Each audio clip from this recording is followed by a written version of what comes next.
একটা নতুন জায়গা, মনে রয়েছে অসংখ্য প্রত্যাশা আর কাঁধে রয়েছে ব্যাগ, আর সওয়ারি শুরু হয়ে গেছে আমাদের ধন্যর।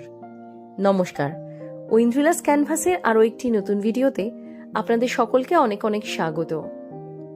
ডুয়ার্সের খুব কাছাকাছি থাকার সুবাদে একটা ছুটির দিন দেখলেই কিন্তু বেরিয়ে পড়ি আমরা দুজন ডুয়ার্সের আনাচে কানাচে ঘুরে বেড়াবো বলে। আর আজকের ডেস্টিনেশন কোথায় তা তো এতক্ষণে আপনারা ভিডিও থাম্বনেইল দেখে বুঝতে পেরেই গেছেন। আজ আমরা যাচ্ছি লাল ঝামেলা বস্তিতে। একেবারে ভুটান সীমান্তে অবস্থিত এই সুন্দর জায়গাটা আশা করি আমার বা আপনাদের সকলেরই খুব ভালো লাগবে। চলুন তাহলে, যেতে যেতে আরো না হয় বেশ খানিকটা গল্প করা যাবে। অন্যান্য দিনের মতোই আমাদের আজকের যাত্রাও শুরু হচ্ছে কোচবিহার থেকে। এখান থেকে প্রথমেই ফালাকাটা হয়ে আমরা গিয়ে পৌঁছলাম বীরপাড়ায়। এখন আমরা দাঁড়িয়ে রয়েছি তেলিপাড়া মোড়ের ট্রাফিক সিগন্যালে। আর এই তেলিপাড়া মোড় থেকে ডান দিকে যে রাস্তাটা চলে যাচ্ছে লাটাগুড়ির দিকে, সেই রাস্তা ধরেই আমাদের যাত্রা শুরু হবে। দূরের ট্রাফিক সিগন্যালের বাতি সবুজ হওয়ার সাথে সাথেই আবারও শুরু হলো আমাদের ধন্যর সওয়ারি। একটুখানি মজা করছিলাম, গাড়িটা চলতে শুরু করলো। এই দেখুন, আমরা ঢুকে পড়ছি তেলিপাড়া মোড় থেকে ডান দিকে। এই রাস্তা ধরে যেমন যাওয়া যায় লাটাগুড়ি, সেরকম মালবাজার এবং বিন্নাগুড়ি এই সমস্ত জায়গাতে যাওয়া যায়। এরপর ধীরে ধীরে খানিকটা এগোলেই আমরা গিয়ে পৌঁছবো বিন্নাগুড়িতে।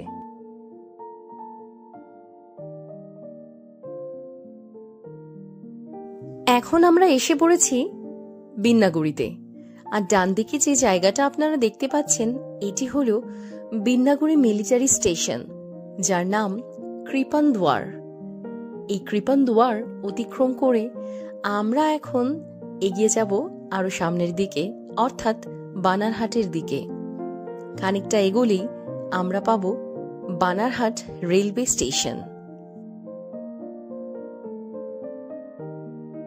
দুপাশে উঁচু উঁচু গাছ, আর তার মাঝখান দিয়েই সোজা লম্বা এবং খুব সুন্দর রাস্তা, যা বলিউডের কোনো মুভির থেকে কোনো অংশেই কম নয়। কিন্তু এর মধ্যেই বানারহাট অতিক্রম করে আমরা এসে পৌঁছেছি আরও একটি অত্যন্ত জনপ্রিয় জায়গায়। এটি হলো ডায়না নদীর ব্রিজ। ডায়না ডুয়ার্সের মধ্যে একটি অতি পরিচিত পর্যটন কেন্দ্র। কখনো আপনাদের জন্য এই জায়গাটার ব্লগও আমি নিয়ে আসব। এখানকার প্রাকৃতিক সৌন্দর্য যে আপনাদের মুগ্ধ করবে তার বলার কোনো অবকাশ রাখে না। ডায়না নদীর ব্রিজ পেরিয়ে আমরা ডায়না ফরেস্টের মধ্যে দিয়ে এগিয়ে চলেছি এখন চ্যাংমারি রেলওয়ে স্টেশনের দিকে। চাপড়ামারি থেকে চালসা হয়ে শিলিগুড়িগামী রেলপথ পেরোলেই আপনি দেখতে পাবেন দুপাশে শুরু হয়ে যাবে দিগন্ত বিস্তৃত সবুজ চা বাগান। এটি হলো চ্যাংমারি টি গার্ডেন। এখানকার প্রাকৃতিক সৌন্দর্য আপনাকে এতটাই আকৃষ্ট করবে, আপনার একবার হলেও মনে হবে যেন এখানে খানিকক্ষণ দাঁড়িয়ে একটা ছবি অন্তত হয়ে যাক।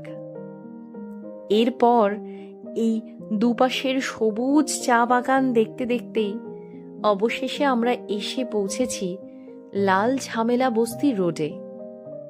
এই পথই আমাদেরকে এখন নিয়ে চলে যাবে একেবারে ভুটান সীমান্তের কাছাকাছি অবস্থিত পশ্চিমবঙ্গের শেষ গ্রাম লাল ঝামেলা বস্তিতে।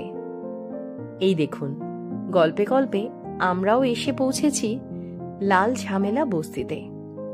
এখানে আপনারা যদি দেখেন তাহলে দেখতে পাবেন প্রচুর রিজার্ভ গাড়ি এখানে দাঁড় করানো রয়েছে। আর এখানে আসার পরই প্রথমেই আমাদেরকে একটি 50 টাকা মূল্যের পার্কিং ফি এর টিকিট সংগ্রহ করতে হলো, যা এখন আমি আপনাদের সাথে শেয়ার করছি। এই দেখুন, এখানে লেখাই রয়েছে লাল ঝামেলা বস্তি জলপাইগুড়ির ক্যারনে অবস্থিত। তো ফাইনালি আমরা চলে এসেছি লাল ঝামেলা বস্তিতে। আর এখানে আজকে আমি একা নেই, আমার সাথে সুশোভন আছে। এই যে, যেহেতু জানুয়ারি মাস অলরেডি ক্রস করে গেছে, তো ঠান্ডাটা অনেকটাই কম। ইভেন এখন আজকে রোদের তেজ এতটাই বেশি আছে যে ঠান্ডা একেবারেই প্রায় লাগছে না। তো চলো নেমে এই পুরো স্পটটা ঘুরে দেখি, আর কি কি দেখবো সমস্ত কিছু তোমাদের সাথে শেয়ার করবো। সাথে থাকো, দেখতে থাকো।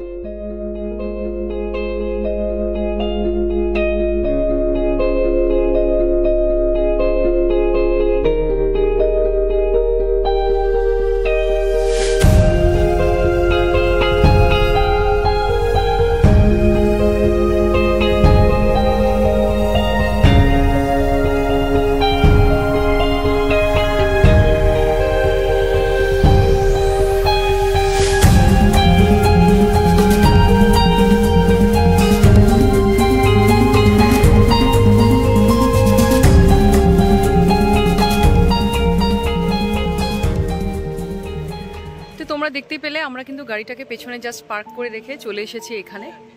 একটুখানি পার্কিং এরিয়া থেকে সামনে এগিয়ে আসার পরই দেখতে পেলাম এখানে সুন্দর মতো লেখা রয়েছে আই লাভ লাল ঝামেলা।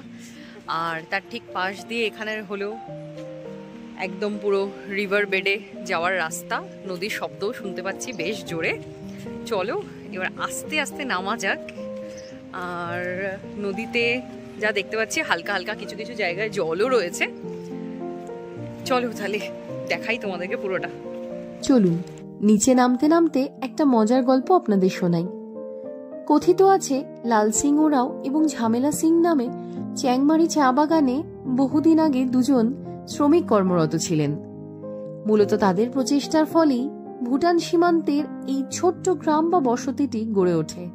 পরবর্তীতে তাদের নাম অনুসরণ করেই এই জায়গাটার নাম হয় লাল ঝামেলা বস্তি।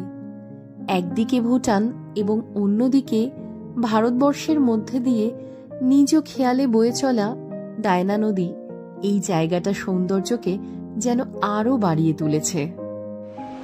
তো ওপর থেকে এখনই আমরা এই যে রাস্তাটা দেখছো আমার পেছনের, এই রাস্তাটা দিয়েই কিন্তু ধীরে ধীরে নেমে এলাম।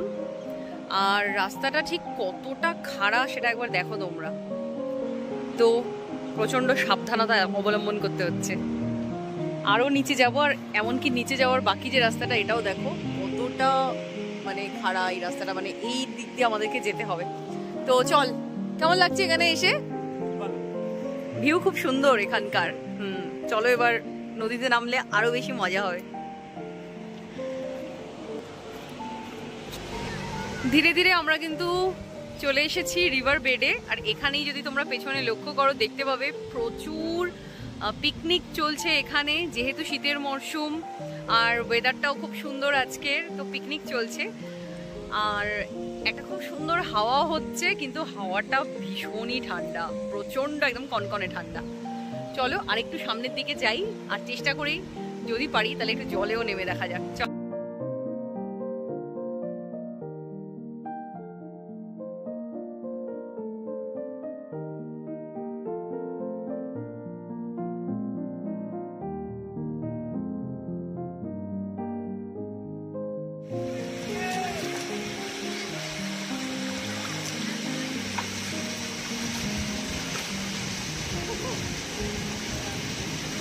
দেখতে পাচ্ছ আমি কিন্তু এখন নেমে পড়েছি জলে, তোমরা এসো আমার সাথে।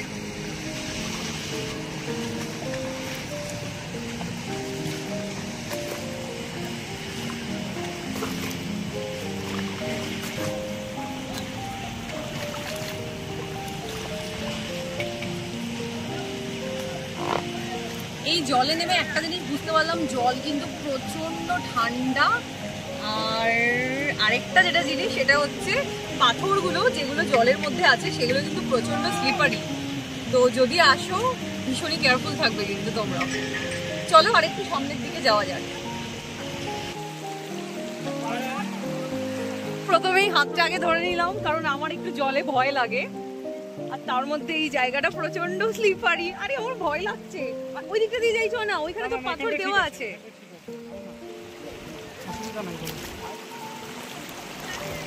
পা ঢুকে যাচ্ছে তো।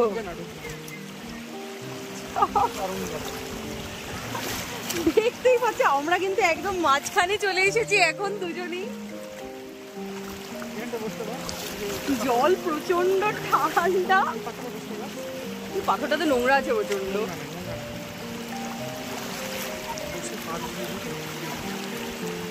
একদম মাঝখানে চলে এসছি, এই দেখো পুরো এই জায়গাটাতে কিন্তু জলটা একটু গভীর। পেছনে দেখতে পাবে এখানে কিন্তু একটা ব্রিজ রয়েছে, আর ব্রিজটা অনেকটা হাওড়া ব্রিজের প্যাটার্নের রয়েছে। ভীষণ মজা লাগছে এখানে এসে। তোর কেমন লাগছে? দারুণ লাগছে, স্পেশালি জলটা খুব সুন্দর। এই আমার হাত ছেড়ে যাস না কিন্তু। এই দেখো খুব সুন্দর এই জায়গাটা। এখানে একটা সুন্দর পাথর পেয়েছি, শোন বারবার বলছে বস বস, বসে দেখি কিরকম লাগে। হাওয়াটাও খুব সুন্দর তার মধ্যে।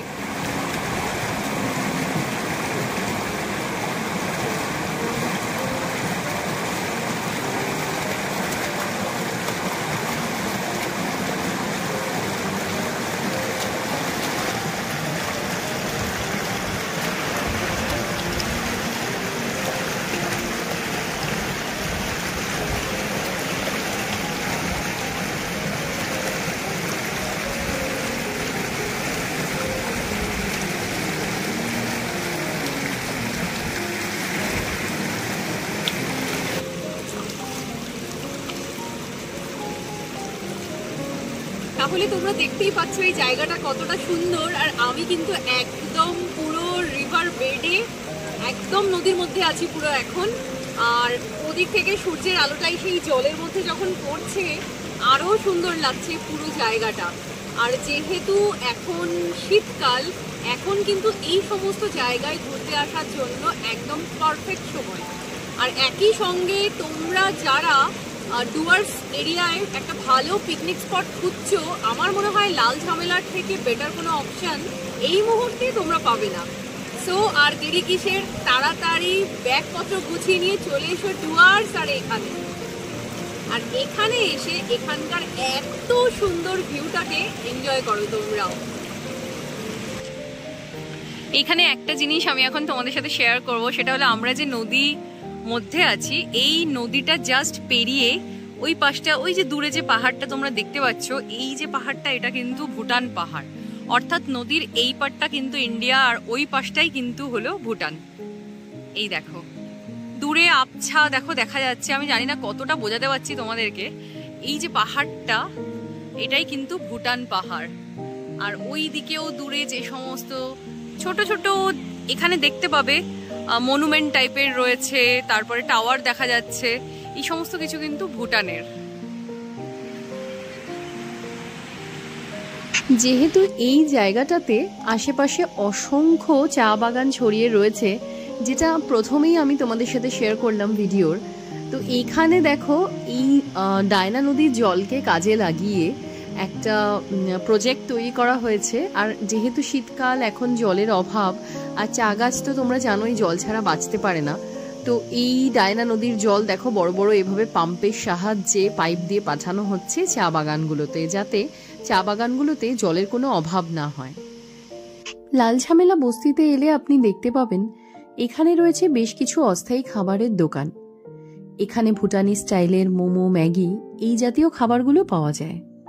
সাধারণত সকাল থেকে শুরু করে সন্ধে পর্যন্ত যতক্ষণ পর্যটক থাকে ততক্ষণ এই খাবারের দোকানগুলো খোলা পাওয়া যায়। এছাড়াও এই খাবারের দোকানগুলোর পাশেই রয়েছে বেশ কিছু বড় বড় পার্কিংয়ের জায়গা, যেখানে যে কোনো ছোট গাড়ি, বাইক কিংবা বড় বড় বাস পর্যন্ত পার্কিং করে রাখা যেতে পারে। তবে এর জন্য এক্সট্রা পার্কিং চার্জ রয়েছে, সেটা যানবাহন অনুযায়ী রয়েছে ভিন্ন ভিন্ন। এরকম এত সুন্দর একটা জায়গা, এত সুন্দর নদীর জল, পাহাড়ি নদী, এই সমস্ত পেলে এখান থেকে কি ছেড়ে যেতে মন চায়? একদমই নয়। আর আমারও কিন্তু এর ব্যতিক্রম হচ্ছে না, একবারের জন্য মনে হচ্ছে না যে এই এত সুন্দর জায়গাটাকে ছেড়ে অন্য কোথাও যাই বা বাড়ি চলে যাই। কিন্তু কি করা যাবে, আর সময় তো খুব সীমিত। আর যেহেতু শীতের দিন, বেলাও ছোট, আর খুব তাড়াতাড়ি বেলাও গড়িয়ে আসছে ধীরে ধীরে, তাই এত সুন্দর জায়গাটাকে আস্তে আস্তে কিন্তু এবার বিদায় জানাতে হবে। তো আজকের এই সুন্দর ব্লগটা যদি সকলের ভালো লেগে থাকে, তাহলে ভিডিওটাকে কি করতে হবে, লাইক করতে হবে, আর আমার চ্যানেলটাকে সাবস্ক্রাইব করতে হবে। আর সেই সঙ্গে যারা ফেসবুক থেকে দেখছো বা দেখছেন তাদেরকে কি করতে হবে, পেজটাকে ফলো করতে হবে। তাহলে খুব তাড়াতাড়ি আরও একটা সুন্দর ব্লগ নিয়ে আসবো। ততক্ষণ পর্যন্ত সবাই খুব ভালো থাকবেন, সুস্থ থাকবেন। সকলকে টাটা।